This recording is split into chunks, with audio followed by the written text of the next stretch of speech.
Today is October 21st, 2025, and my guest is neuroscientist and author Gaurav Suri. He's the co-author with Jay McClelland of the book, The Emergent Mind, How Intelligence Arises in People and Machines, which is our topic for today. Gaurav, welcome to EconTalk. Thank you, Russ. Pleasure to be here. So this is a rather extraordinary book. It's got some very powerful explanations of the nuts and bolts of neural networks and large language models and the different aspects of those models that have come to be part of our lives now in the form of various ChatGPT and Claude and others. But it also has some very deep ideas about the human experience and how we should think about it. So I really encourage people to read this book. It is we've done a lot of episodes on AI, and we've done not a small number on neuroscience, and this book really integrates them in such a fascinating way. So my hat is off to you and your co-author, Jay McClelland. Wonderful. Thank you. So let's start off with the title of the book, The Emergent Mind. Of course, here on the program, we talk about emergence now and then, and its various aspects related to economics, how prices emerge from competition, say, between buyers and sellers. They're not caused by any one person. They're not designed or directed. How does that concept apply to the mind? Right. The experience of living is that we do things, right? We wake up, we go to the mall, we choose a taco instead of a burrito. We perceive things, we understand things. And the question is, how does this happen? And a really inviting answer is that it happens because we have intelligence built in to the components of our mind, that there are neurons that know how to understand, that there are neurons that know how to speak a language or perceive. When you actually look at neurons, they don't appear to be doing any of these things, right? All they do is they activate and maybe they connect with other neurons. So the idea of the title and really of the book is that intelligence, our intelligence, but also intelligence of our machines, emerges from the interaction of simple processing units that themselves are not in any intelligent in the way we understand intelligence, that they themselves are doing something very simple, and yet the whole has properties that none of these neurons have. So this is, Russ, this is the definition of emergence. Emergence is a property that's present in the whole system, but not in the component parts in the same way. And the thesis of the book is that intelligence in our brains and in our machines emerges in that it's not present in the units, the neurons or the neuron-like computing entities, but is present in the whole. And emergence, as you know, is a rare thing in the universe that it applies to brains. Emergence is everywhere, from galaxies to water to ants. It exists everywhere. And the book makes the case that is how we should approach our pursuit of understanding our intelligence. So let's go a little deeper into that for a minute, because in nature, you use the example of flocks of birds. You can use the example of schools of fish. We know that there's no king or czar, and even when there's a queen bee or a queen ant, they're not given orders. And so it's somehow, and this is a profound, I think, insight and challenge of economics, the system acts as if the person's giving orders, and that's very deceptive. It causes people to misunderstand what's going on. And I think one of the challenges of science and one of the challenges of economics, which it's not done a great job at, but we try, is to understand, well, if it's not that, how could it possibly work the way it looks? And, you have a beautiful example, and I thought we'd digress on this, but not too long, because we could spend a long time on it, on how two ants, when they come to a a barrier, a little stick that's in the way, and the stick's not centered on the path. It's one way around the stick is short and one way around is long. And eventually, when you have a group of ants, they all seem to manage to find the short way, but no one gives them a map. They don't have ways. We're pretty confident. How do they do that? And using pheromones, using chemical secretions, because you need that micro mechanism to understand the macro properties of the whole system. I think this is a really interesting example and a seminal example. And I'm delighted to lead our conversation with this because after this example, Russ, began to think of our brains as a colony of ants. That's a metaphor, but I think a good metaphor for what's going on. So I grew up in India, and I grew up in an era where there was no social media and bad TV, and so you were outside. And one of the things that I did when I was outside was look around in the world, and one of the things I saw were ants. There was this example that you were talking about consists of ants going from their nest to a source of food and coming back. And the line of ants can become pretty dense, yeah? So they're going from their nest, they're getting the food, and they're coming back maybe with a particle of food.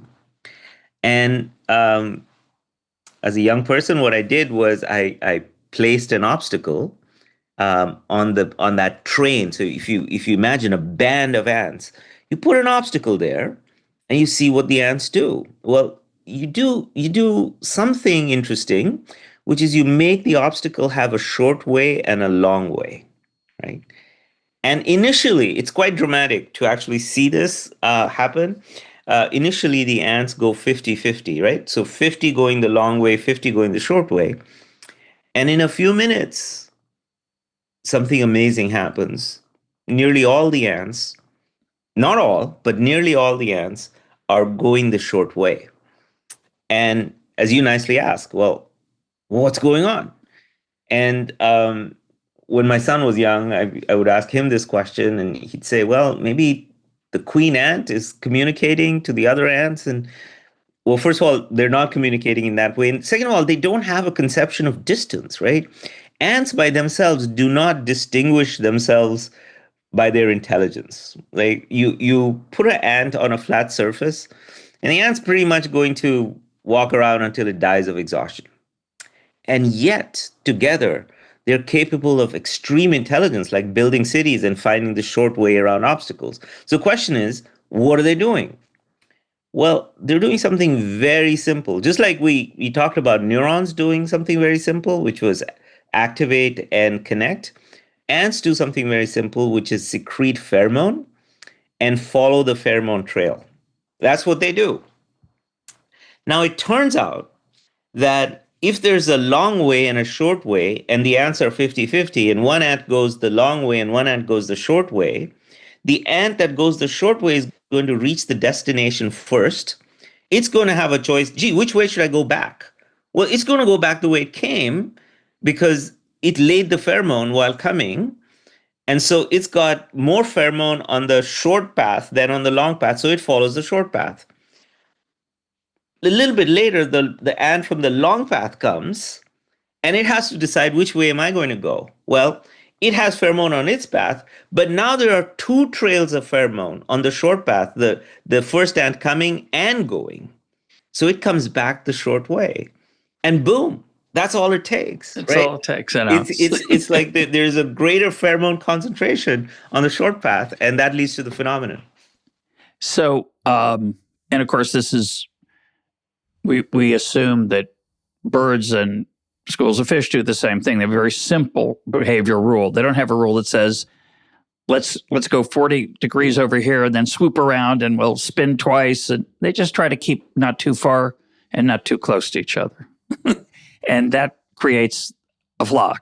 Yeah. I make the analogy in my book, The Price of Everything, to the Blue Angels. Uh-huh. The Blue Angels does an incredible thing. They have a choreographed flight pattern incredibly close to each other. But of course, they can communicate, and they have to, or they're going to have problems, or they at least have a plan in advance. The birds don't manage to do it without a leader, without a plan, without a flight path, et cetera. It's an amazing thing. So tell me and tell us, what's that have to do with the brain? By the way, you should just explain. Let's step back a minute. Let's talk a little bit about the anatomy of the brain. There are these on-off things, electrical signaling that's going back and forth between various neurons, jumping distances sometimes, often reaching out to multiple neurons from their source, the original neuron. Give us a little bit of picture of what's happening in there, and how could that possibly lead to intelligence? It's just like an electrical storm. That's all it is. Just a lot of electricity jumping around. A lot of it, because there's a lot of neurons. Right. There's 100 billion neurons, give or take. The latest number is 86. I think that's subject to revision, 86 billion neurons. But that's in your head. I only have 84 billion.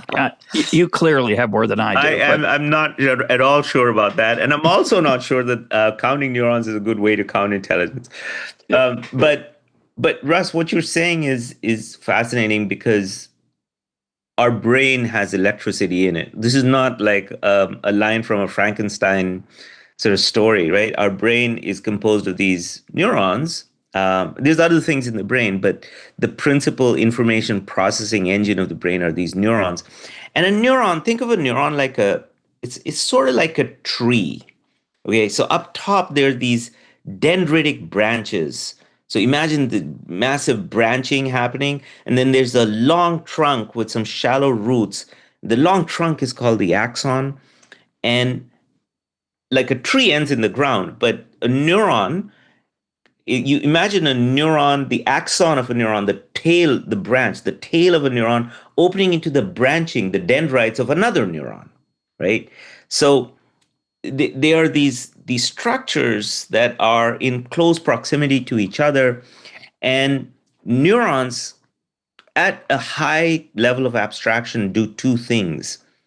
They generate bursts of electricity called action potentials. These are actual bursts of electricity. So you can hook them up to a device that transforms electrical signals to audio, and you can hear bing, bing, bing. It sounds like that. And that's the sound of a neuron having electricity. It's quite marvelous. So that's the one thing they do. And the other thing they do is they connect with each other. They may be connected from birth. So we are born with pathways of neurons that lead from our retina to our visual cortex in the brain. And in fact, that is how it was first discovered. This is a slight tangent, just 30 seconds. It was first discovered that it is the brain that is the seat of intelligence, because a gladiator or someone died and they followed his optic nerve. And some people thought, I think some Greek philosophers thought that it is the heart that is the seat of cognition. But you follow the optic nerve to the train, the axons that are strung together that make a pathway, the gray matter track, and that goes to the visual cortex. That's in the back of the brain. So these connections are innate, meaning some of them exist from birth, but they're also modified by experience. So when we learn something new, like I learned something when you were talking about the Blue Angels just now, and that was a nice analogy for me, because murmuration and communication and emergence, and here the emergence is maybe the birds looking at each other, and there the emergence is maybe the pilots talking to each other, right? But it is an emergent system. So I learned that, and when we learn some things, we represent knowledge in our brain by making new connections. Neurons that weren't connected before are getting connected. And that's the only two things that neurons are doing. And from these two things, the emergence, the intelligence is emerging. Of course, as you're talking, over 100,000 people are having an electrical storm in their brain, right? Well, they're listening because they've never maybe heard this before. They've heard it, but they haven't heard it quite this way. And those who might be watching, your visual use of your hands to show what a neuron might look like was about 2 feet tall. They're smaller than that, of course. Oh, yeah. And then another thing fires somewhere else as I embed in my brain this new knowledge. Of course, I don't embed it. It gets embedded. I don't have any control over it. I can try. I can say, oh, I have to remember this. Maybe that helps. Maybe it doesn't. Maybe we'll talk about that later. But a big theme of this book is, and it's deeply disturbing, by the way. I said this is a really extraordinary book. It's a deeply disturbing book because it's the picture you paint of our inner life, which is our consciousness and our experience of our mind, and how we make decisions and act in the world. You're arguing is not so much in our control. You pick on economists correctly, perhaps. We could talk later about that if we have time. But economists say you look at the world, you have a goal, utility maximization, certain things give you pleasure, certain pain, you have limited amount of money, and you make these quote so-called rational decisions, trading off pleasure and pain, pleasure from multiple sources, which one has the biggest bang for the buck. That's the caricature of an economist's way of looking at decision making. You have a very different view. And in that view, I am somewhat at the mercy of my past experiences that are bouncing around in my brain and causing me to do things that I might explain them with some words, but they're not really in my control. So try to give us a flavor of that perspective on how we act. Yeah, that's a lovely, beautifully posed question. Thank you for it. Let's take a simple example. This experiment that I'm going to describe was done in the 70s by two, I think, brilliant psychologists, Nisbet and Wilson. What they did was they presented 4 stockings. Let's label them A, B, C, D to people, and they asked them to choose whichever stocking they like. And people chose the 4th stocking in general. And when asked, why did you pick this stocking? They said, some people said, I like the thread count. The hue of the color is slightly different. They all had their reasons. Meantime, all the stockings were identical. And it's a well-known fact that when you give people a list of things, they're most likely to pick of identical things. They're most likely to pick the last thing. That's just a choice pattern that people have, right? And so nobody said I picked it because this was the last thing in the order and these were identical. They had a reason, right? And there are some very beautiful experiments that. So there are 2 hemispheres in our brain, the left and the right, and they're connected by a bundle of nerves called the corpus callosum. And for some purposes, a while back, the patients would cut off the corpus callosum to prevent fits and whatnot. So now you have 2 hemispheres that are not talking with each other, and it's possible to show the visual field of the right hemisphere, which does not have, for many people, does not dominate in language, show them a message like, start crawling on the floor. And they can't process that they're crawling on the floor because you showed a message, because the corpus callosum is cut off. And that message hasn't traveled to the language center, and that hasn't made awareness and whatnot. And they come up with a reason, right? So they will say things like, I think I dropped my keys, or go to the bathroom. Why are you going to the bathroom? You just went. I think I need to wash my hands. So the thesis of the book is that this system of associative neurons that are interacting with each other, rather like ants interact with each other, are also producing our justification and stories for why we do the things that we do. It's the same system that's producing the choice is also producing the reason for the choice. And sometimes the reason has a lot to do with the choice. Johnny, why don't you go and play in your friend's house? Oh, last time I was there, he beat me up, right? That reason probably has a lot to do with the underlying neural net, also known as the brain. But the astounding thing is that they're different systems and they may not. And we humans are master storytellers. And we often tell stories that put us in a good light and make us virtuous and heroic. And these are accounts. These are stories produced by the underlying network. So let's take a very simple example. Let's say you go to the refrigerator for a snack and somebody says, Russ, why'd you go to the refrigerator? Oh, you might say, I'm hungry, or I'm thirsty. And true, that's true. What's happening underneath? Well, you have thirst detecting neurons in your brain. The way these neurons work is they detect the salinity level in your blood. And if the salt level is too high, that means you don't have enough water. And they start to activate, right? Bing, bing, bing, bing. Or hunger neurons might start to activate. And they're connected with experience. They're connected to another network that initiates signals to the muscles to move in the direction of the refrigerator. So these neurons that are interacting are making you go to the refrigerator. They don't necessarily have to do anything with the linguistic conscious feeling, I'm hungry or I'm thirsty and I'm going to the refrigerator. You might have that feeling. Or you may go to the refrigerator out of habit because you usually go at 6 o'clock when you come back from work.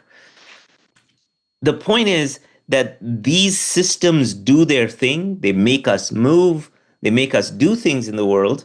They make us choose. And we'll talk about economists and pleasure and pain in a minute. But they are busy interacting with each other, kind of like ants, and they're producing our thought and our actions. Now, is that disturbing? Well, I'd say no. And I want to mark reason for hoping. We can come back to that later in the conversation. Well, at the end, we'll talk about the end of the book, which I think is deeply uplifting and profound. But here's the depressing part. So let me take your refrigerator example. So I'm reading your book this morning at 10:45, and I'm ashamed to say I'm reading it on my phone. I'm ashamed. Why am I ashamed? Not. I happen to have a romantic association with physical books, but it's an interesting question. Why did I have to say that I'm ashamed? Well, that's part of what we're talking about here. There's something I've in my own set of neurons. I feel a need, not rational, to say something nice about physical books. Mm-hmm. Why? I don't know. I could tell you a story. I just tried to, but at any rate. So I'm reading the book on my phone, and it's 10:45, and I'm going to eat lunch around 11:45 because that's about when I usually eat lunch. But at 10:45, I got up from the couch where I was reading, and I went into the kitchen, and I got something to eat. Now, if my wife had come home at that moment, she'd say, "What are you doing?" I'd say, "Well, I'm a little hungry before lunch." A reasonable thought, but not true. And your book forces me to confront that. I got up, I got some peanuts. And I know why I did that, really. Your book forced me to confront my act, which is that when I read, I like to eat at the same time. It's not because reading makes me hungry. It doesn't even make any sense. I remember my dad, when I was a young boy, saying it's fun to eat and read. He would eat, say, a bowl of popcorn while he's reading a book. Mm-hmm. So I watched that, and I do the same thing. Fortunately, there wasn't a bowl of popcorn. If there had been, I probably would have consumed the entire bowl, regardless of the size. And as I'm walking to the kitchen to get the peanuts or whatever I'm going to rummage and find, and this is where I think the ideas of the book are so helpful, but also disturbing. By the way, some things that are true are disturbing. Let's decide whether we want to consume them or not, or try to think about it. But anyway, as I head there, I'm saying to myself, it's almost 11 o'clock. I'm going to be eating lunch in less than an hour. I really shouldn't have a handful of peanuts, but I did. Yeah. And I went and got them as I was thinking that. I didn't. Uh-huh. So what happened there? Well, that's a great example. I love that example. I think of this as a it's not quite a habit, right? So a habit is something that Right. you're almost, it's more automatic. I call it action readiness. So the way I describe it, Russ, is that you have a greater action readiness to snack when you're eating. When I'm Or reading. when you're reading, sorry. So Yeah. when do we get action readiness? Well, watching somebody would do it. A particular context would do it. Lots of people eat popcorn while watching a movie, even if they don't want popcorn. Even if the popcorn is stale, they will eat it, right? Now, interestingly, if you offer people stale popcorn in a conference room, they won't eat it. But in a movie house, they'll eat it. Oh yeah. So here's the amazing thing. This struck me when I was doing my PhD. So a little bit of a biography because I think this is important in the context. I worked in industry for many years. I was a management consultant. I was a partner at Deloitte Consulting, and I saw people deciding in boardrooms a lot, right? And I would, and these are big decisions. Like, what is the Yeah. price of our inkjet printer in South Korea? And I'm thinking, was this really decided based on the data that I'm presenting, or was it because this person showed up to the meeting, and that person didn't, and there's light streaming in, and so wants to go to the bathroom, and there are this conspiracy of interacting things, just like neurons are interacting, people are interacting, and I was really struck by people have patterns, right? People have greater action readiness to do certain things. So I come in midlife. Consulting was kind to me, and in midlife I had the luxury of coming back to academics, and I did my PhD. And one of the first experiments I did, this is crazy. This I still can't believe this experiment. If you show people two pictures, one of a beautiful scene in nature and one of a horrific mutilation, and ask them to pick one picture, 90+% of them will pick the beautiful scene in nature. Not a surprise. A little bit of a surprise that there's still about 10% that want to see the other picture. But okay, 90 is close enough, as close as you get to 100 in human behavior. But if you change the experiment slightly, what you do is you show them the horrific picture and teach them that if they press the S key, for S for switch, they can switch to the beautiful nature picture. It's the same choice, essentially, right? It's just that now a proactive action is needed. It isn't framed in the context of choice. Now, in the case of proactive action, only 50% switch from the bad image to the good image. But here's the amazing thing. If you instead of S, make it a / key, which people don't usually press, now instead of 50%, only 30% switch. And this is the experiment I did, which is if you pretend them to copy the HTTP line of code, which has a bunch of /. So they're copying code. They don't know why they're copying code, but they're copying code. So they're writing a bunch of /. Now, if you ask them to do it, that 30% goes back to 50% because they pressed / a bunch on the previous task. So things that we do, things that we're used to doing, profoundly influence the things that we do. The things that we do are influenced by preference, yes, but they're also influenced by what we are looking at, what our attention is directed to, what our action readiness is, what we saw somebody else doing, what the incidental associations are. But if you're listening to this and you haven't read the book, and if I was listening to this conversation and had not read the book, I would have said, yeah. This is the people are irrational. People can be manipulated. But you're really saying something more profound. I want you to try to give an example from and go back to the neural network in the brain for trying to understand what's going on. It is the models that you provide in the book emphasize, without going into the nuts and bolts of the models themselves, they emphasize frequency and almost the fact that certain behaviors get grooved through these neural connections that get made, that multiple factors will often interact in interesting ways. And I just want to I want to give you a chance to defend what you just said from a different perspective. Because if I didn't know you're a neuroscientist and you told me about that experiment, and I'd say, okay, yeah, people don't always follow what they say they're going to do, or they don't always act in their own self-interest.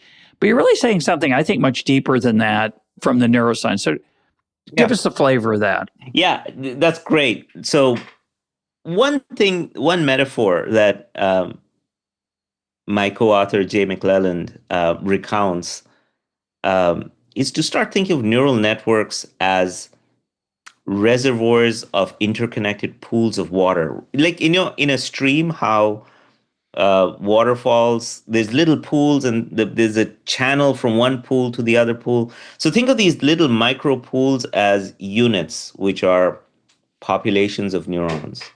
And think of the channels between them as the connections between these neurons.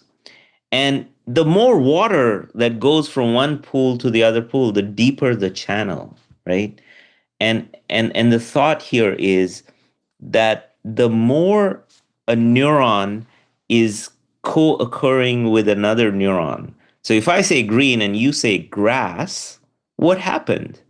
Well, what happened is that neurons corresponding to the word green have a deep channel or a connection with neurons connected with saying the word grass or thinking of grass. And what made this channel? It's the frequency of exposure, right? So this was Canadian neuroscientist Donald Hebb came up with this idea that if two things are coactive, they become connected. So neurons that fire together, wire together. It's a simplification of Hebb's rule. And it's a beautiful rule. I'll repeat it. Neurons that fire together, meaning they're coactivated together, wire together, right? So imagine your brain. We've been imagining your brain as an ant colony, and now imagine it as this system of pools of water in a stream, maybe in a waterfall, and the pools fill up. Some pools fill up depending on how the water is falling. Water comes and goes, but the traces of the traffic between the pools, that stays. And that's the knowledge of the system, right? So this is a startling idea, but it's useful to think of connections as it's useful to think of your thoughts as patterns of electricity in your brain, patterns of activation. Thoughts come and go, just like water comes and goes in a stream. But your knowledge are the channels, are the connections between neurons. And this is why people respond differently to the same input, because they have different connections. They have different channels that takes the input that they're seeing or smelling or tasting and sends it to different parts of the brain based on, in part, their experience. And if you've had different experiences than mine, then your channels are going to be different. Your pathways in your brain are going to be different. And you'll respond differently to the same input than I will. Now, what makes these channels? Well, the point here, the central idea is that channels can get made just by repetition. Eating while you're reading, do it a few times and you've got that action readiness. You've got that channel.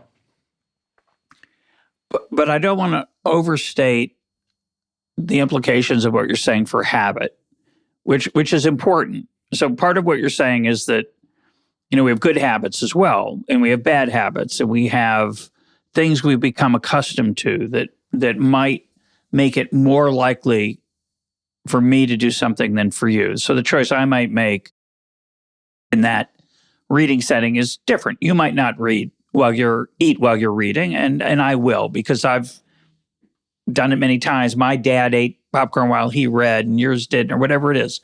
But it really goes, for better or for worse, it goes way beyond that to suggesting that, let me give a rapid movie version of the human experience. and you do this in the book, you're an infant, you're out of the womb, things are blurry, some colors, stimulus all over the place, and you begin to accumulate these channels by the stimulus that you're getting and the firing that goes on in your brain. I don't know if we'll get to it, but of course, some of it's already set up. We don't know how much, but some of the channels are already set because we have some innate behavior that we call instinctual or hardwiring. And I'm fascinated by that. Maybe we'll talk about it. But most of what we are at our current age as adults is just the accumulation of all the firing that happened in the past, which produces a likelihood of certain behaviors that are not modeled effectively, you're arguing, by, say, an economist's worldview or a psychologist's worldview. It's simply I'm at the mercy of the chemistry and electricity of my brain. There's a certain anti-free will aspect of this that you don't talk about in the book. You don't write I don't think the phrase free will, I didn't notice it, but you do. When you're reading it, you're realizing, oh my gosh, so many of the things that I think I'm controlling, I'm not. I'm just moving through the world like an animal moves because I am an animal. Right. So let's talk about free will because it's come up and it's centrally related to what we're talking about here. The picture that we're painting about these channels shaped by experience is a picture of a deterministic system. In a deterministic, what does that word mean? The deterministic system means that a system is this operations of a system are predictable based on its current state and its input, right? Yeah. Now, well, we learn from experience, so we're changing our brain, and so we're not going to respond the same way to the same input. Literally, if I learn to juggle, I've got so many new connections in the brain that you can see them. You can actually see white matter tracks that didn't exist before. So the brain is plastic. It's changing. But the thing is, it's a deterministic system. And yes, absolutely, the case we're making in the emergent mind is that it's a deterministic system. But there's a big but, and this is why I'm really hesitant to say free will is not real. There's three buts, okay? So bear with me. The first but is that free will is a very useful construct, right? It's a construct because if we don't have free will and we don't hold people accountable for what they do, there will be chaos. So even if the system itself is deterministic, the construct is very useful, and we need that construct. We need to live by that construct. That's point number one. Point number two is that for all practical purposes, even though it's a deterministic system, it is such a complex system that is computationally pretty close to not being easily tractable. It's an extremely complex system, right? You can't tell whether something's going to land heads or tail, even though that's a deterministic system, depending on the force of your flick. Laws of physics. Laws of physics. There's nothing magical going on there. Nothing magical. The third thing is that we have goals, all right? And goals too are deterministic. The goal, it's predictable where these goals come from. Goals are basically, I think it's very useful to think of them as memory structures that influence action. So they're a sub-network, right? And how do goals come? We will talk about that later. But the goals are essentially sub-networks of activation that are influencing what you do at a current state. Now, goals, they are, when people talk about free will, they really are talking about the pursuit of goals. And goals live in a deterministic system. And I think it's really sort of a disservice for a neuroscientist to say that, yeah, we live in a deterministic system and its free will is not real and you guys are full of it, because free will is a very nuanced thing. It's a useful thing. It reflects on goals. It's talking about things that are complex. So I don't think it's useful to go around and saying that, look, free will isn't real. I think it's a useful construct, but it's the point is that our goal pursuit is also is coming in a deterministic context. Now, we are a process, Russ. Absolutely, you said like an animal running around, or like water flowing downstream. We're a deterministic process, and I think that we are a part of the universe, no more than the trees or the stars, but also no less. We're a process, and I find great comfort in that. Right? I find my understanding of myself. Um, I've stopped sort of thinking of so and so is just fundamentally evil, or so and so is like we are processes, and we're processes shaped by our context, and we get to have goals based on our experience and our bodies and the demands of, and we follow those goals, and we watch ourselves unfold in this life. We see ourselves unfolding, and that's pretty magical. Yeah, well, let me try to restate what you said about determinism, because I think I understand, but you can correct me if I have it wrong. It's deterministic in the sense that it's subject to the laws of nature, chemistry, biology, physics, but it's so complicated that those laws cannot be understood by an outsider. You need to be God. You need to have some infinite / unlimited ability to connect all the multiple causes that lead people to do things. So in some sense, it's irrelevant whether there's free will or not, because it's not like it's so simple and deterministic that you can figure it out the way you can figure out whether the ball's going to roll downhill or not. That's deterministic also, but it's not interesting. It's not complex. At the same time, when I got up to get the snack, because I'm reading your book, I'm thinking about it in a different way than on a normal Tuesday. And I'm wondering, oh my goodness, I am the pawn of my past. Of course, I have some freedom to say no. And I don't get up and have the snack every time. There are times I don't do that. So that's interesting. And you write about that in the book as well, that there's motivation and discipline that's imperfect. Sometimes it works, sometimes it doesn't. But in theory, the processes that allow me to sometimes say no are not much or no different from the other ones. It's just that day, that context, that weather, that sunlight you're talking about. And to see yourself as that moving through the universe in that way is there is something really quite beautiful about it. It's also troubling to some extent. Well, yeah, I could see how one would think it's troubling if one thinks of this internal spirit that is the source of one's actions, right? And me. Yeah, well, Russ, you are an emergent consequence of the little bits of biology, little parts of biology that are made.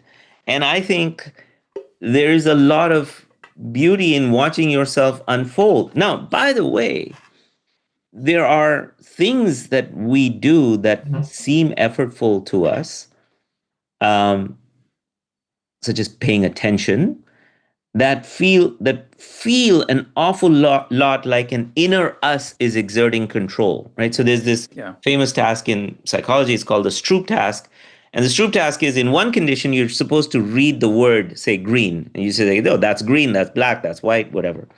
But in the other case, you're supposed to ignore the word, which is a color word, and instead identify the ink that the word is written in. So if the word green is written in red, you're supposed to say red, not green. Now, it turns out this is reliably, it's been done thousands and thousands of times. And reliably, it's true that in that color naming task, people are slower than in the word reading task, because for all of us, word reading is much more automatic than color naming. But what's happening when we're naming the color? This is the question. It's fundamentally an attention task. Now, what does it mean to pay attention? means to pay attention is to increase the activation in a particular stream. And again, this is a deterministic thing. It's guided by your goals, right? Your goals of doing this task is guiding it. But you have the capacity to pay attention. You have the capacity to, and you have the feeling of effort. So this is where this me, this thing you're talking about, the self is coming, because you, the self, are paying attention and pursuing your goals. And that's what's giving you this notion of achievement. And the point is that that's valuable and beautiful, and no less beautiful that it's deterministic, right? I mean, does the number 3 exist in nature? What is the concept of 3, right? So when we're children, somebody says, your mom says, there's 3 ducks, or that's 3 trees, or that's 3 dogs. And we form a concept that is the intersection of all these experiences we've had with 3 things. And this concept emerges of 3. 3 is a concept. So this effortful goal pursuit is a concept that emerges, again, deterministically, but it's a concept. And just because it's a concept doesn't mean it's less real. Is 3 less real to us? Where is 3? Show me the Platonic idea of 3 in nature. No, it's a concept. And yet it feels as real, and we honor it and we use it. Free will is a concept that emerges in this deterministic system. So let's honor it and use it. So let me give you an example from this morning, a different time, a little earlier. I'm laying in bed, and I'm thinking what is usually called stream of consciousness, a bunch of erratic, unpredictable, seemingly random things are flashing through my mind. I'm trying to decide whether to get out of bed or not. It's before my alarm. As I lie in bed, there's all these different thoughts. There's a worry about a thing I didn't get done the day before. I'm thinking about my favorite sports team. I might be looking forward to lunch with my wife.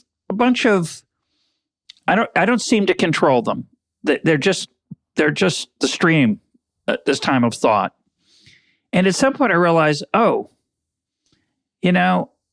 awake, and I really should be thinking about, let's say, my interview with you today. And I start thinking about what I should ask, and it appears that in the first set of thoughts, they're not under my control. I'm just being bombarded by them. But in the second part, I've taken charge. I have I've stopped that flow. Yeah. I said, enough of that. Let's get purposeful. Let's go to a goal, in this case, of having a good interview. What's happening in my brain in those 2 different types of consciousness? Do you think is it the same? I know you think it's the same thing, because you're a very focused guy on the neural network, which is plausible. But what's different? Why did that happen? Any ideas? Yeah. So, lots of ideas. This is what I think about all the time, Russ. So yes, I'm a neural network guy, and I'm going to think about this in neural network terms. Now, you're laying in bed, and it's a stream of consciousness, and one thought is connecting and cascading to the other. And a few things are happening. Maybe light is coming in through the blinds, and that's triggering the day is started. Maybe you're hearing the birds outside, the day is started. And with the day started, a common action-ready thought is, what are my goals for today? Now, somebody else might not get that thought, right? You, Russ, from your life, are in a place where maybe you get up and think that thought, which is, what are my goals for today? And that thought, like any other thought, is a pattern of electricity. It's a pattern of activation in your brain. Okay, now, when that pattern happens, it's activating potential goals, right? And you remember that you're going to talk to me, and you finish reading the book, and you're framing your questions, and that what are my goals now stream of consciousness still is coming to what are my goals for today. And now all of a sudden it's like, oh yeah, I need to ask that guy about Adam Smith. I was I'm just making going to this up. say that terrible caricature of Adam Smith in the book. It's the only thing I didn't like. But we'll No, the quote is not a caricature. I'll talk about that in a second. I mean, the quote is Adam Smith. I think the quote is him reflecting on how powerful that the quote's urges of the fine. It's body can a be. different part. But I sorry. Keep going. Okay, so now you have this goal, and this goal is you want to ask me a specific question. You want to be precise about that question. So what's happening is that attention, this goal is directing your attention to that particular question, and you're focused on that question. Still a very deterministic system. By the way, the act of giving attention has different experiential qualities, right? And sure. Daniel Kahneman talked a lot about that. And Daniel Kahneman's answer was that, well, it's two different systems. I said, no, it's the same system. It's the same system, but different kinds of things are happening in the same system. In this system, you're influenced by the goal, which was activated not through magic, not through the inner self, some magical inner self, but through a deterministic flow of activation. And now that goal is parsing your activation to really zone in on that particular question where there's ambiguity, and you're examining those chains of thought, and that feels different. And all of a sudden, you're in this different mode experientially without the underlying pattern of connectivity, the pattern of neural network changing. It's the same neural network, because what this does for us that the inner spirit doesn't do is it explains how we might arise from the things that we see in our brain, right? The option is to be a dualist. So there's a story in the book where Descartes, the French philosopher and mathematician, he's walking around in a garden, yeah, and he steps on a stone, and all of a sudden, the arm of a nearby statue moves, and Descartes like, wait, what happened here? Well, how did the arm move? So he talks to the gardener, and the gardener explains in French, I'm sure, that there are hydraulic pipes that go from the stone to the statue, and that when he steps on it, the water pressure through the pipe makes the arm move. And many of us would have said, "Oh, okay," but Descartes, he's struck by this. He's like, maybe this is the mechanism by which we move our hand away from a fire. That maybe there's some signal that the fire, like a water, transmits to our brain, and that the brain then sends a signal back into the pipe, and it's all done with water-like pressure. And he imagines the nervous system to have microtubules filled with fluid. And Descartes' wrong in every way, but he's brilliantly wrong, because now he's after a mechanistic way of explaining the things we do. And he makes a lot of progress, right? So he says, I can imagine this machine, but he stops short, because he says, when we do mathematics or fall in love or write poetry, it can't be these tubes. He can't imagine these tubes. Well, with a neural network, you can. And you not only can imagine them, you can give useful accounts of how these things emerge from the interactions of simple processing units. And Descartes' answer was, yeah, moving away from a fire, mechanistic.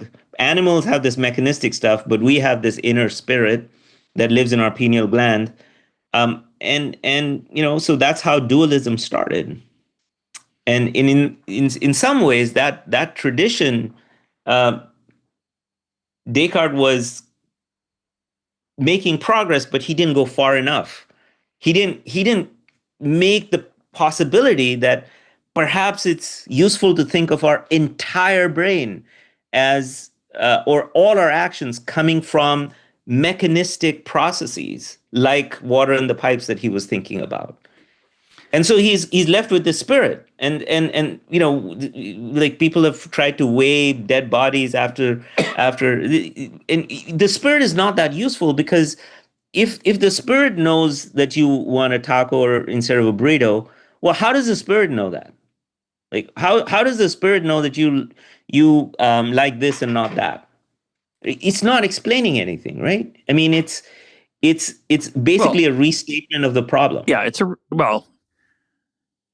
there's something unsatisfying about it, and let's call it God for the moment. Let's call it the soul, which is the Western way of thinking about this mystery, because for Descartes and many others, it's just inconceivable that it could all be the same. It could all be mechanics and deterministic. So it's true that the soul is a tautological, unhelpful answer. But of course, in some sense, the neural network is also, in that it's it's all that, right? It's always that. That's your explanation every time.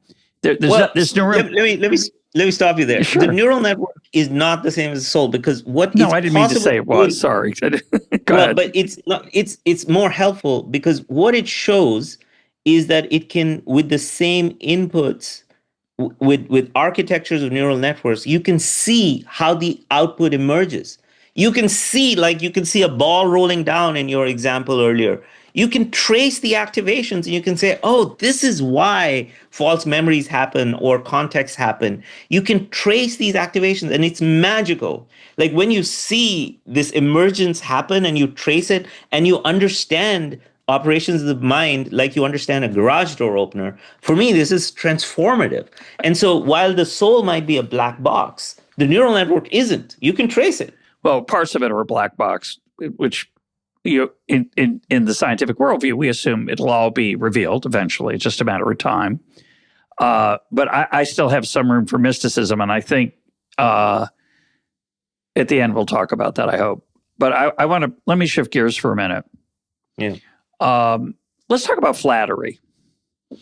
So I've never read Dale Carnegie, but my understanding is that Dale Carnegie says when you're talking to someone, use their name a lot. You know, Gaurav, I really like your book, Gaurav. So I keep invoking your name, and I think he didn't know this, but I think he was suggesting that that's starting to groove your channel there to see me in an attractive way. And again, this is the kind of thing your book's done to me. Before we started recording, I told you how much I liked your book. I was flattering you. Now, I didn't think I was flattering you. I thought I was actually connecting with a thinking human being whose work I had enjoyed and respected, and I'm in a similar, I like to think at least, I'm in a similar profession of intellectual understanding and science. So I wasn't flattering you, Gaurav, and trying to make this a better interview. I was connecting with you on a human level. Then I start in the middle of this, I'm thinking now, wait a minute, is that what and all these nice things I've said along the way about how good the book is. Now, you haven't listened to 1,000+ episodes of EconTalk, so you don't know that actually I don't do that very often. So it's actually kind of special. But on the other hand, maybe I'm just trying to suck up to you and have a better interview, So there's pause here for dismay. I think there's a pause for a lot of hope as well. Just because it's possible that you were connecting at me, or at least a small part is you were connecting at me at a human level, does not negate the fact that you like the book. Now, right? So one of the things that a neural network view allows is it allows for multiple causes of the same thing. It's not saying that either this is true or that's true. Either this person is a good person or they're a bad person. Either this is justified or it's not justified. Or I'm an insincere flatterer. Or a deep thinker who like appreciate your book like no few interviewers do. Right. So the thing is that because we've got this analogy of many pools, like a lot of the pool in your early comment about loving this book, which I'm now honored by because you don't often say that, came from the pool of the fact that you were reading this book and maybe engaged in it. And maybe a little trickle also came from, let's connect with this guy. This is a nice thing to say to break the ice. But that doesn't negate the water in the other pool. True. I love that. I want to ask you about a topic that I've noticed is on the rise in people's thinking, which is intuition. So if you'd asked me 5 years ago about intuition, I would have said, oh, that's just your gut. That's just guessing. That's et cetera. And I wrote a book called Wild Problems, which basically said we overestimate our ability to apply analytical thinking and data to the decisions we make. And we're fooling ourselves if we think we can do that. And then I read Patrick House, a neuroscience book, 19 Ways of Looking at Consciousness, where he says intuition is when your brain is processing data in ways that you don't fully understand. And then I interviewed David Bessis. That hasn't come out yet. It's coming out next week. By the time this interview comes out, listeners will have had a chance to hear it. Who says, actually, math isn't equations. It's vision. It's seeing things that are almost imagined, but you see in your mind's eye. And the equation is just to make sure they're right or not. And sometimes they're not. And you need to check. And that's how you hone your intuition. I've got an interview coming up soon with Gerd Gigerenzer, who has a book called The Intelligence of Intuition. So intuition, this sort of, which I see as sort of a pushback against the algorithms of computer science and the extremes of social science run amok with data analysis and the overemphasis on analytics when so many things can't be measured. How do you, as a neuroscientist, think about this way of thinking about what we're capable of as human beings in cognition? Yeah. Do you watch Jeopardy? I've seen it. Don't watch it often, but I've seen it, sure. So I watch Jeopardy, and I have this experience of knowing that I know the answer, but not being able to verbalize the answer. Knowing that this is knowledge I have. Yeah. Right? Or I might be sitting in a room full of professors, and I might get the feeling that I know I have something important to say here, and yet not know what I want to say. Well, what is that? Well, in the neural network view, that's the awareness of activation. Like there's a lot of activation flowing, and you have awareness of it, and that might guide your actions. You might take this exit instead of staying on the freeway, right? And you might call that intuition. The thing is that we haven't talked about consciousness. What's non-intuitive? Non-intuitive is when we have a conscious experience and when we can trace logic from A to B, right? All men are mortal, Socrates is man, therefore Socrates is mortal. We can trace that logic in a conscious and explicit way. Well, neural networks don't demand that at all. In fact, neural networks think that this formal way of thinking arises with learning from our basic associative machinery, which at its core is intuition. Like nothing in this requires us to be consciously thinking thoughts.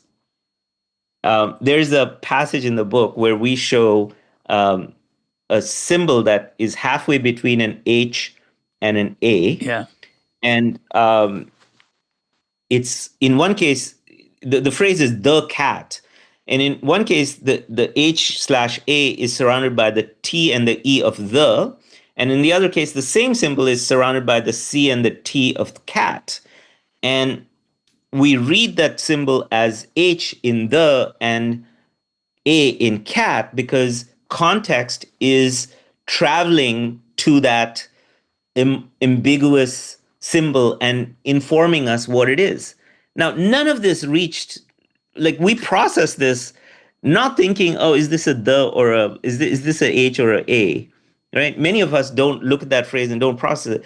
And a lot of our processing happens like that, automatically, context, multiple causes, an answer starts to form, actions start to happen. Sometimes they rise to consciousness. Sometimes we can do formal logic with it. But the point is that this system allows you to know answers even if they haven't yet risen to the conscious level. We don't mention consciousness in this book till much later. Yeah, yeah. It's in chapter 10. It's because the point is that activation is the currency of thought. Activation, which is the electricity in neurons influencing other neurons, which make you eventually get off the couch and go to the refrigerator, or take this exit and not that, or choose taco instead of burrito. These are activations. Sometimes these activations make it to consciousness. Some thoughts even happen within the formal system, but we only have a lot of focus on those thoughts because we only have access to our consciousness by definition. And so we think that this strange thing happening in the bedrock is some mysterious intuitive knowledge. Meantime, it's very possible that it's most of our knowledge, right? It's most of the things that we do, like wearing your pants in the morning, like when you're not consciously thinking, okay, I did one leg, now I'm going to do the other leg, right? And so a lot of these things are happening automatically. There are chains out there, and sometimes we pause and we reflect. Gee, how did I know that?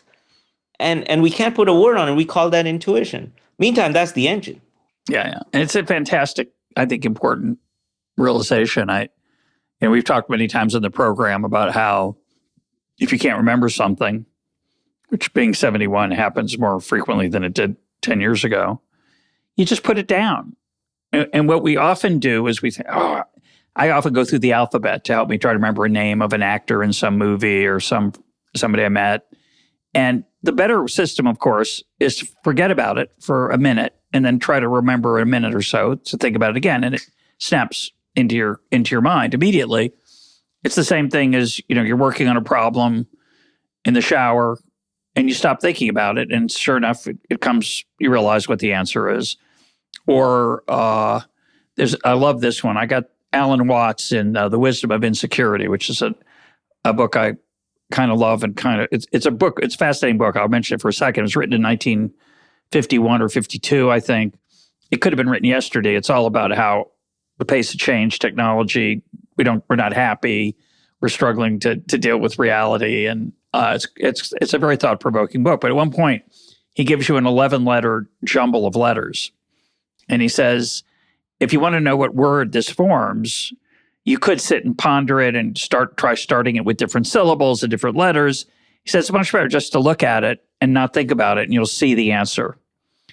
And he says that, and then he doesn't tell you the answer, first of all. And then he says, if you try it and it doesn't work, please turn the page because you're going to get really mad at me.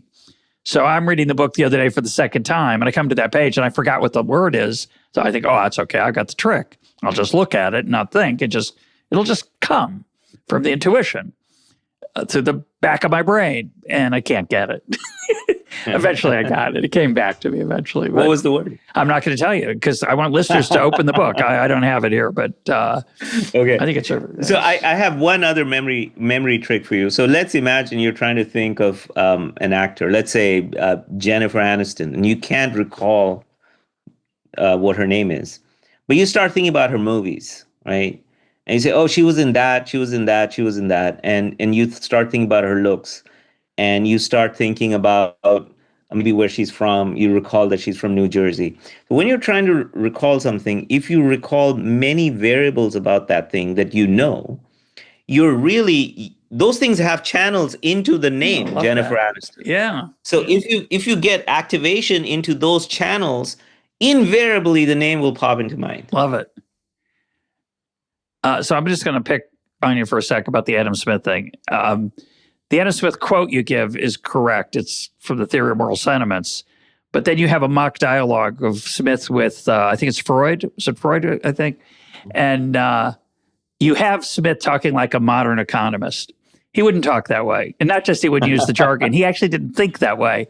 But it's just a cheap shot at Smith that you didn't intend. I'm giving you the benefit of the doubt.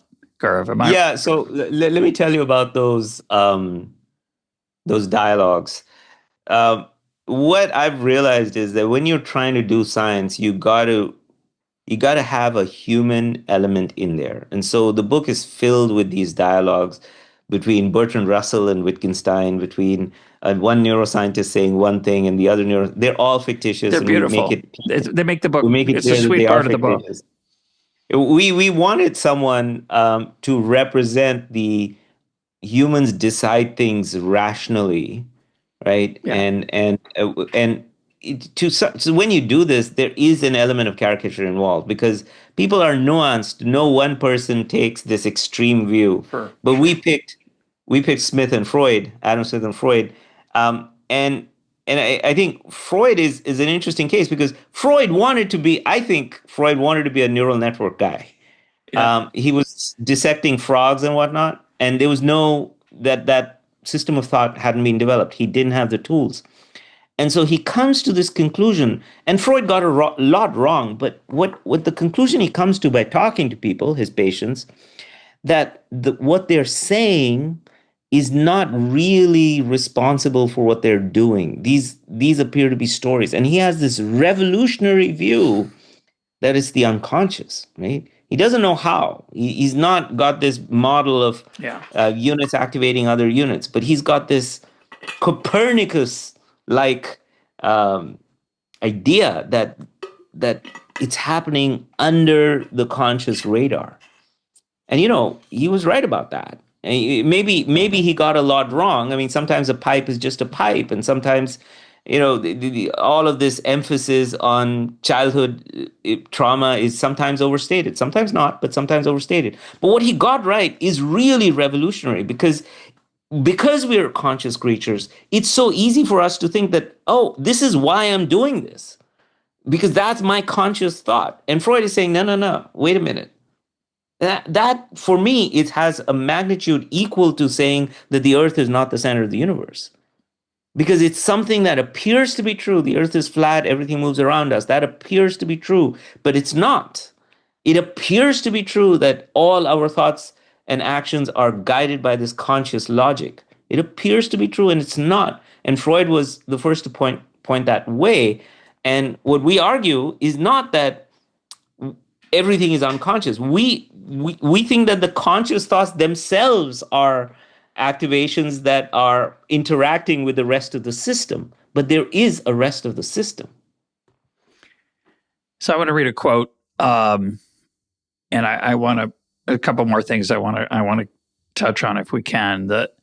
This quote is a pretty good summary of the perspective of the book. And you don't know me. I lead a religious life. I would say I believe in God, but that's an awkward, those are words. I'm not quite sure what those words mean, but I do act as if I believe in God. So let's just leave it at that. I do certain things that other people don't do. I don't use my phone from sunset on Friday night to dark on Saturday night because I'm a religious Jew. So don't eat certain things, right? Now, in a certain sense, your book is your book strips away any possibility of a religious, a role for God in human action. Because for a whole bunch of reasons, which I'm very sympathetic to, despite what I've just said. I think when we do science, invoking God's not helpful. But you have a quote here I want to read, and I want to react to it. The quote starts off talking about LLMs, large language models, again, the things that we have become a little bit dependent on in our daily life using ChatGPT and Claude. Okay, here's the quote. So LLMs are capturing some aspects of human thought today and will likely capture even more aspects of human thought in the future. Importantly, we remain committed to the fundamental principle that thinking processes in humans and LLMs can be understood as physical processes. In our view, neither natural nor artificial intelligence relies on a touch of ineffable magic or spirit stuff. Both processes unfold within a neural network, and both processes are deeply emergent in many different senses of that word. They emerge from the interactions of neurons, from exposure to experience that guides their learning, and from the scale of the neural networks involved. And I think about that, and we started off with the conversation about electricity jumping through dendrites and into other neurons, sometimes multiple neurons, and then certain things reach a certain level of activation and my arm stretches out, or I have a certain thought. And I think about what we've achieved as human beings with LLMs, which is insane, absolutely insane. And we don't fully understand it, which is even more insane. We've created something we don't fully understand. And I'm thinking, isn't that magical enough for you? Because you use the word marvel, and I think about it all the time. The human brain and an LLM are both two extraordinary things. Where'd they come from? Okay, we can tell a story, but there's something magical there. It's not natural to us that those trillion, or not trillion, that the 86 billion mechanical things in my mind can create Beethoven's Ninth and two roads diverged in a wood. I took the one less traveled. Awesome. That's, and maybe an LLM will someday reach something transcendent like that. But I'm pretty impressed when it helps me brainstorm for a meeting about what the agenda ought to be. So, I mean, that's an amazing, miraculous thing to me. So the wonder and awe that I think we both feel for this, I just think, I don't think I think they're related. I'm not going to push it, but I think they're related. So I share the wonder and awe, right? So I share humble bewilderment and humble gratitude to see the majesty of the things around me. Yeah. I am blown away by this. And you could call that an experience akin to a religious experience. Yeah. I have a lot of awe for the universe. And I have a nearly holy desire to understand it, right? Yeah. And one of the things that I've realized is that complexity often comes from the application of simple rules to simple infrastructure. Yeah. But again and again and again, you apply a simple rule, the thing changes a little. You apply it again, it changes a little. Then you apply it again, it folds on itself. It's like the murmuration of swallows. And knowing that the murmuration of swallows is occurring because each bird is looking at its nearest neighbor, for me, does not decrease the majesty. I agree. It actually increases the majesty, right? Yeah. I mean, this is my point. I am a part of this universe, no less, but also no more than the trees and the stars. And that there's a deeply awe-rich human gratitude that I have for this experience, akin to a religious experience. Now, I want to say that the book is actually silent about God, just as it is silent about free will. Because, these are concepts, right? These are, is the number 3 a real thing or not a real thing? Well, where is it? Where is it in nature? It guides us. Free will, we're deterministic systems. What is it? Well, it's a useful construct. God can be a useful construct.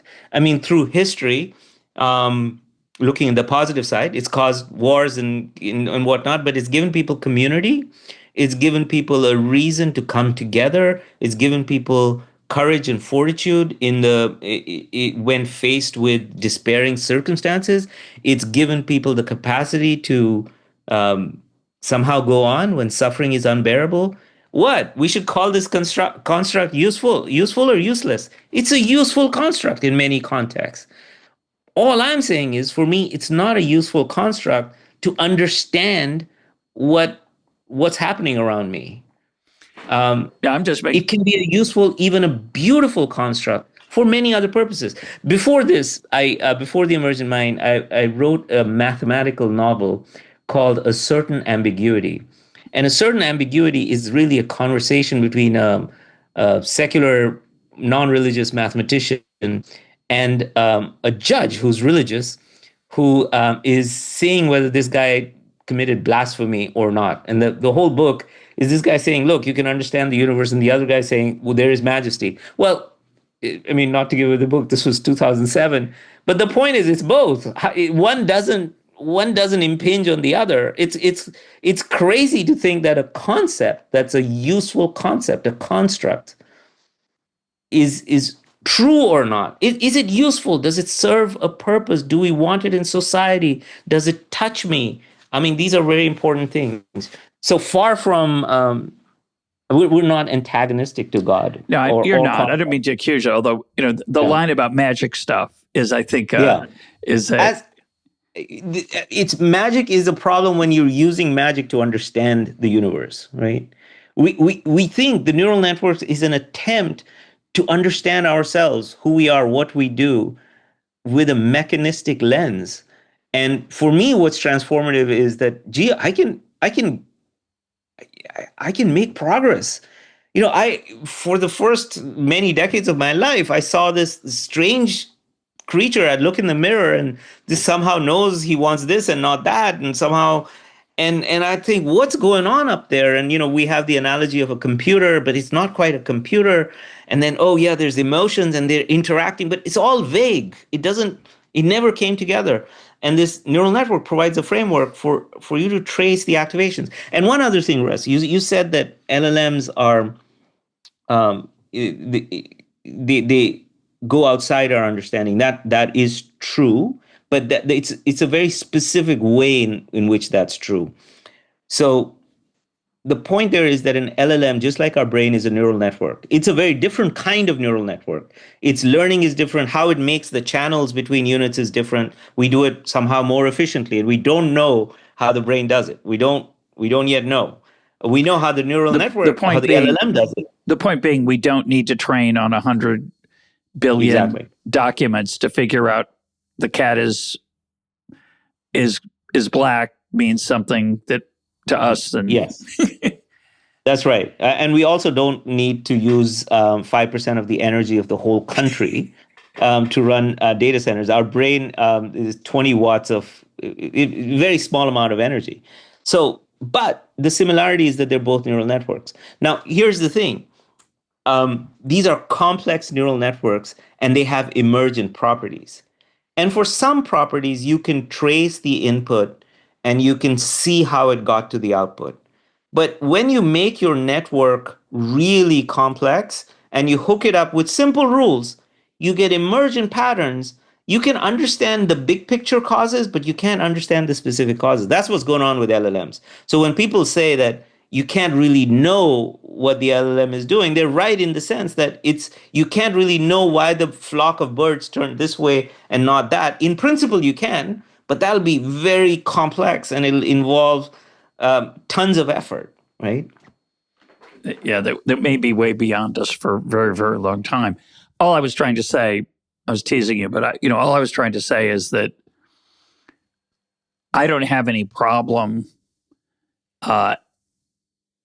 thinking about what historically in the West has been called the soul as this miraculous consequence of electricity going on in this little tiny skull of mine. It's extraordinary. I don't Me have. too. It blows me away. I find it deeply moving, Yeah. and to think of it as having a divine element, even though I can't weigh the soul, and I can't. By the way, I can't. We can't find the emergence either. Emergence is a concept we use to try to put a word to this inexplicable richness that comes from 86 billion things doing their thing. Yeah. It's crazy. I have no problem with the soul. For me, the soul is an emergent consequence of activity in our neural network. My problem, which is a personal problem, is I don't find the soul a useful device to understand who we are and what we think. I understand it as an emergent consequence, a word that reflects the depth and the intricacy of our neural network. And the misunderstanding that a lot of people, I think, have is that understanding something reduces its majesty. Oh, I agree with you. I think quite the opposite. I agree. And yeah. But I want to make a small defense of the soul for if you still have time. Of course, yeah. You made a list of what was good about religion. You were kind and you made a short list of what was bad. It's a long list of what is bad. It's a long list. Just like you mentioned it creates community, and of course, community can be glorious and exhilarating, and it can be violent and dangerous. Tribalism is a big part of who we are, and there are wonderful things about being part of a tribe, and there are cruel things. But in your list of good things, you left one out that I would have listed, and I want to use it to think about the implications of neural networks for our lives, not just for our understanding. And that'll transition us to the end of the book, which is really glorious. One of the things religion is good for is it demands that we be better. It demands that we seek to surpass ourselves, both in the sense of recognizing our smallness, that we're not it feels like we're the center of the universe, but religion forces you to say otherwise. Annie Lamott has a great line. She says, God's name is not me. That's God's name, not me. So if I can get out of myself and my own head, and God asks me to do many things, not using my cell phone on Friday night is one of them, but much more than that. Visiting the sick and comforting the lonely and 1,000 things that I think are important about a religious life lived well.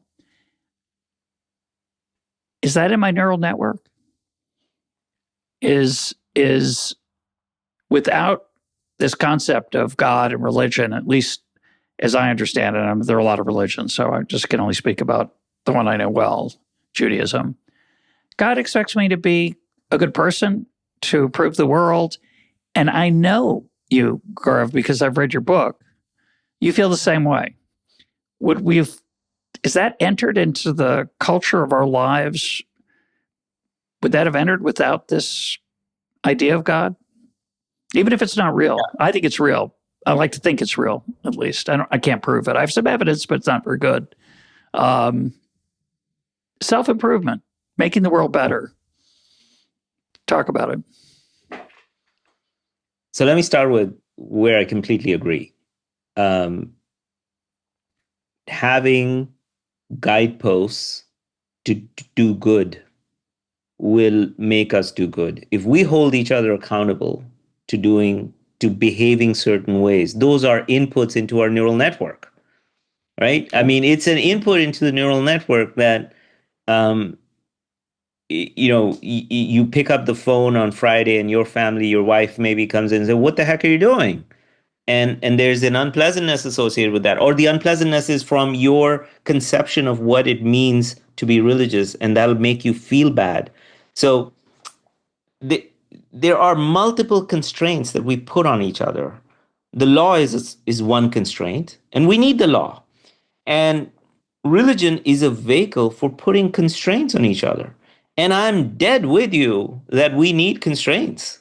Because in a neural network, our actions are shaped by many things, including those innate connections that can be pro-social, but can also cause us to do great harm to each other and ourselves, right? So how do you control that? Well, what you do is you build a society in which there are mutual constraints that nudge us towards building a better world and building a better ourselves and emphasizing, as Lincoln called, the better angels of our nature.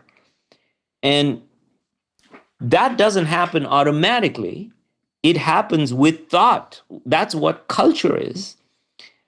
And religion has been the glue of putting this, thou shalt not kill or do this and that, for many, many societies. And it has been, that part of it has been incredibly useful.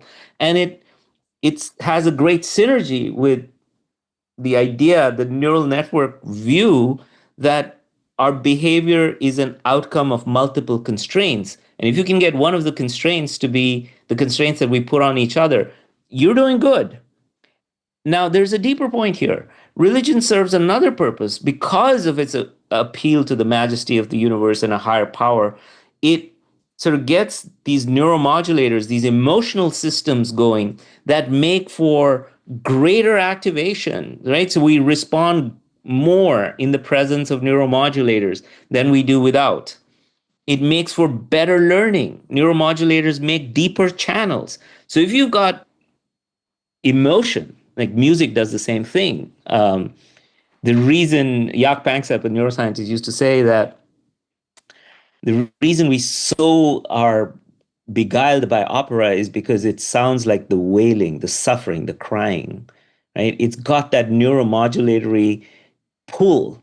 And so religious experience, I think, is like that. It puts constraints, which is great. It uses the power of emotion, which is great. It puts these checks and balances on each other. It gives us quests. These are all great things. These are fabulous things. If we can avoid the bad thing, that's even better, right? That's none of that is my like, as a scientist. My question is, in understanding myself, does religion play a useful role? My answer to that particular question is, I haven't found it to.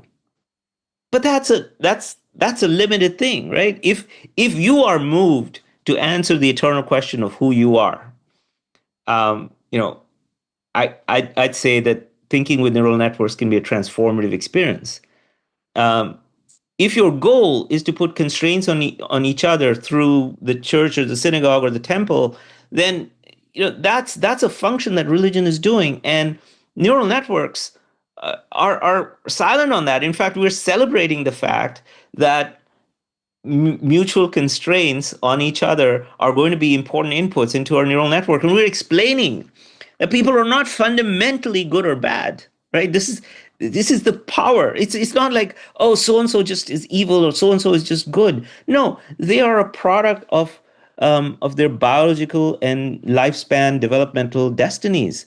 And so the neural network is saying, well, yeah, instead of being so quick to say this person's good and this person's bad, let's think about these constraints that we can put on each other that make us do better things. And that realization doesn't happen until you get inside and realize there is no, they're neurons that are not good or bad. They're interacting neurons. There isn't this well of good or bad in us. And that view only comes by thinking about the mind in this way. I love that. I want to see if there's a practical implication of it for my behavior, which there is a little bit at the end. We're going to talk to it. We'll get to it. I promise. But I want to think about the following. Suppose I look into my soul, my behavior, my thoughts, my actions, and I'm disappointed. I can be better. I want to be a better friend. I want to be a better interviewer. I want to be a better husband, better father, better son. And I'm motivated to do that. And you have some nice thoughts on motivation in the book. We're not going to get into them, but here's my question. If I see myself and my actions as the product of a neural network, does it have any practical lessons for how I can be a better person if that's my goal? Because it's not unrelated.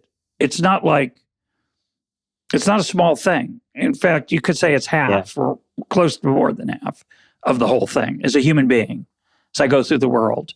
So I've read this amazing book, and it says, actually, there's all these like neurons firing, and sometimes they get to a high enough level and enough of them are firing that you do certain things. And I don't like the outcome. I want to do better. What do I do? Yeah. So what we're talking about is, what does the neural network perspective offer for making a better life? Self-transformation. Self-transformation. But I want to start, though, not with self-transformation, but with kindness. And let me say why. And this is the end of the book, by the way, that I love that I said we'd get to. So you've jumped to it. Okay. Go ahead. It's beautiful. So when I realized that, we grew up in different parts of the world with different experiences, our ethnicities are different, but at a deep level, our neurons are doing some very similar things. Your neurons are connected differently than mine. And what that's done for me, Russ, is when I see people do things that I don't agree with, I don't go to that they're evil or they're stupid. I go to thinking about what are the causes in their environment that's making them do that. And so I'm able to lead with kindness because you and me and every person are deeply, in a deep sense, we're the same thing, right? Our neural networks are different. Our responses to the same input is different. Some of us do many pro-social things and others do very antisocial things. But this idea that there are channels, there's input, there's water flowing through those channels, that moves to the muscles. The fundamental mechanisms are the same. And but for accidents of context, we are the same. And that makes me lead with kindness. And for me, that's transformative, right? I mean, that changes how I think about the world around me. The second thing is, what if I want to improve myself? Right? What if you want to be a better interviewer? Well, yeah, it's a deterministic system, but goals are celebrated in the neural network view. We, in fact, want to understand what the heck it means to get a goal and set a goal and follow a goal. And you can explain this in a deterministic fashion, but you realize that the goal is really about attention, right? That the more you activate the goal, the more influence the goal is going to have on your action. And that attention means connecting different things to the goal and making time and space to pay attention to that goal and looking at other people who follow goals and think about goals. And we're all influencing each other and the environment's influencing us. And within this deterministic system, we can make goals and we can attend to our goals. And those goals have the power to shape our actions, which are ultimately the root of transformation. The fact that it's a deterministic system doesn't take away from the fact that we can make goals and follow them. In fact, understanding what a goal is and what a goal isn't makes us more likely to follow that goal. So whether it's transformation, whether it's kindness, whether it's leading with forgiveness first. I don't mean forgiveness of behavior. No, shoot, we can't forgive behavior, right? Because we need a functioning society. What I mean by forgiveness is making room to understand somebody's context can lead to greater understanding, can lead to greater goodwill, can lead to greater cooperation. Understanding how our goals come about can lead to self-transformation. Understanding that we are creatures that have this magic of thought floating on this planet, hurtling through the galaxy, which itself is hurtling through deep space. We've got this island of thought, and it's precious and likely very rare, and that we can be kind to each other and build something glorious that makes us thrive as a species is majesty in its rawest form. And for me, understanding who we are enables this journey. My guest today has been Gaurav Suri. The book is The Emergent Mind. Gaurav, thanks for being part of EconTalk. A great pleasure.